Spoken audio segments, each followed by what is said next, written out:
Hello, this is a video. People were kept asking me, so how exactly did I get into SEO? Well, the reason I ended up getting into SEO relates a bit into history. In the past, I used to do quite a lot of selling of stuff on eBay.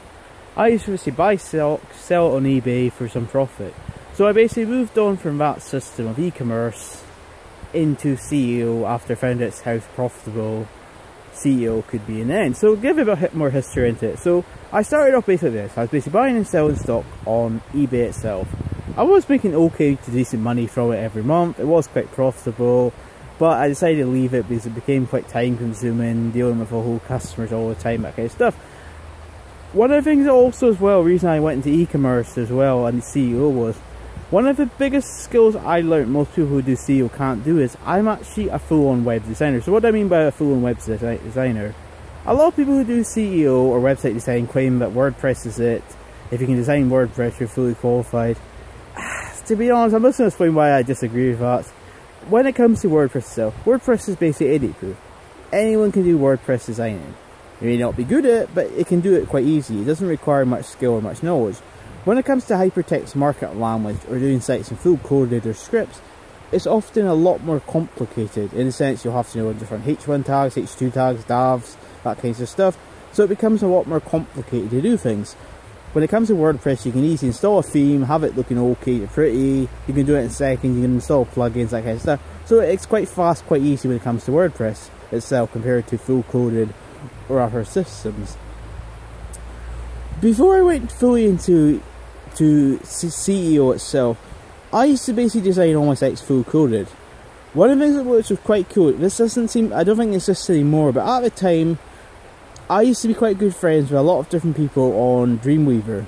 Dreamweaver used to have a really amazing group or forum, and basically what would happen is if you had any problem in the world, you basically go and say, hey look, I've got this problem, I don't know how to make my site have this image work perfectly, but you get a very fast reply from professional professional Dreamweaver users or hypertext markup language people or real website designers.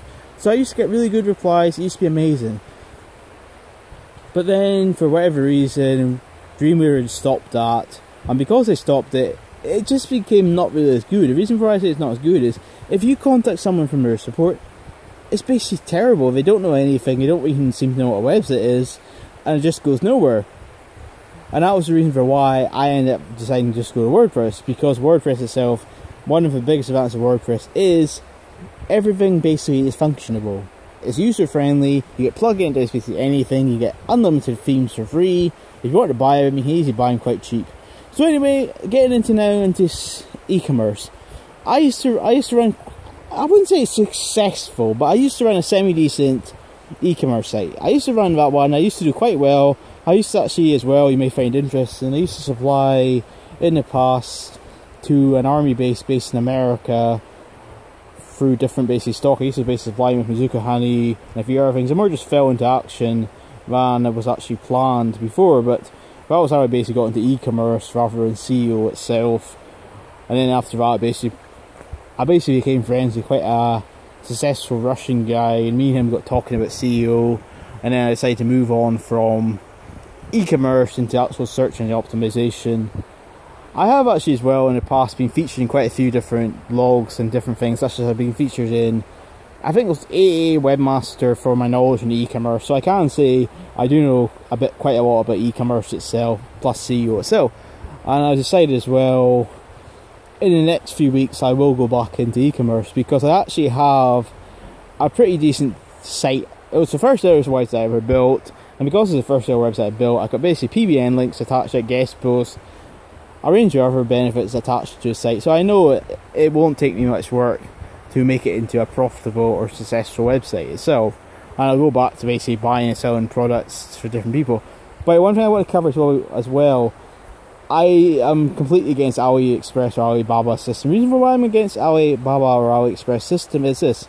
You basically, in most cases, you'll find a lot of stuff you're buying from China mostly is basically rubbish products. Because it's rubbish products, you'll basically sell it to a customer, he'll basically say, but I just touched this thing, it's broken. And I have done this, I do know this is the case. There's definitely some good or okay stuff on Alibaba or AliExpress, but a large amount of it's terrible. Next problem you have when it comes to AliExpress or Alibaba as well is that a lot of the stock you're ordering will take between 2 weeks to even in some cases 4 months to come. And whether you like it or not, your customers will expect your product to get to them within 1 week. If, for example purposes, you're making a custom-made suit, you might say to them, it'll take a month to make something like that, maybe won't have any objections. But if you're just selling run-of-the-mill products like most people are when it comes to Shopify, that kind of stuff, people will not be happy to wait. But also, in quite a lot of cases, if they find out you're getting stuff from AliExpress or Alibaba, they'll call you a scammer because you're basically adding a markup. It's not actually scamming, but I can see why people think that, because to be blunt, you're doing nothing special. You're just really contacting suppliers on AliExpress or Alibaba. You're buying a product for, say, $5, you're selling it for $10, that kind of stuff. So I can see to a certain degree what you're talking about. But since I'll be dealing with actually real suppliers, people who make decent products, I won't actually have any of these problems. And since I'll be getting this stuff ordered to my own area, I can get stuff posted quite easily within 1 week. And that's a big advantage I'll have when it comes to e-commerce compared to this whole AliExpress and Alibaba. And to be perfectly honest as well, the Alibaba or Shopify system of the whole thing, it's been basically milked like crazy. Everyone knows about it. You don't really have to do SEO, you don't have to do e-commerce to know. This system is basically being milked like crazy.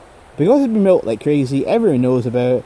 Because everyone knows about it, if you're doing the same thing, to be honest, you're going to be nothing special unless you're getting unique products made for whatever thing you're trying to promote.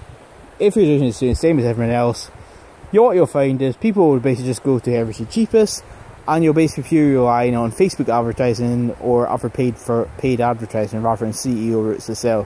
When it comes to SEO routes to sell, you will get more money, more sales, higher click-through rates than you will in most cases compared to pay-per-click such as AdWords or Facebook's or other paid advertising systems. Anyway, and that should give you a bit of information about how exactly I went from e-commerce into SEO and how I'll be going back into e-commerce and I'll still be doing SEO. Anyway, so thanks, bye.